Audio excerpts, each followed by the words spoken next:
Deuteronomy chapter 8, verse 18, Subalit, alalahanin niyong si Yahweh na inyong Diyos ang nagbibigay sa inyo ng lakas upang yumaman kayo. Ginagawa niya ito bilang pagtupad niya sa kanyang pangako sa inyong mga ninuno.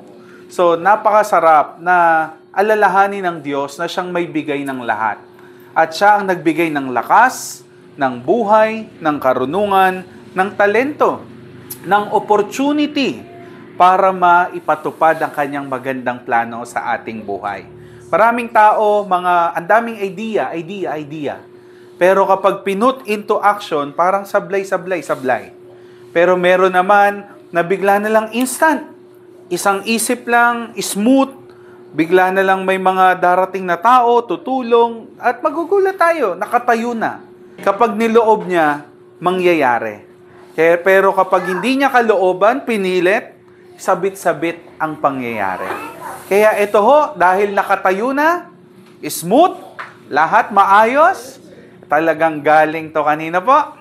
Kay Lord. Kaya napakaganda sa business na ito, lagi siyang alalahanin. Sa pagbangon sa umaga, manalangin, pasalamat Lord, may lakas ako. Pasalamat Lord, may husay ako. Kasi yung paggaling sa gupit, kahit narinig ko nga, angkan nyo, ang manggugupit. Grabe, no? Buong angkan halos yata. Mga barbero, mahuhusay. So, sino ho may bigay ng talento na yan? Si Lord. Ang buhay na yan, kanino po galing? Si Lord. Tong opportunity na to, kanino po galing? Kay Lord. Kaya nakakahiya kay Lord kung hindi man natin siya mapasalamatan sa pagbubukas. Mapasalamatan pag magsasara. Mapasalamatan kapag may dumadating na customer. Kaya si Lord po lahat. Sa Kanya ka magtiwala. Kaya kahit gaano kaganda ang disenyo ng business, kung walang ipapadala si Lord ng mga mahabang buhok na magpapagupit, baliwala. Kaya kanino tayo hihingi ng customer? Kay Lord.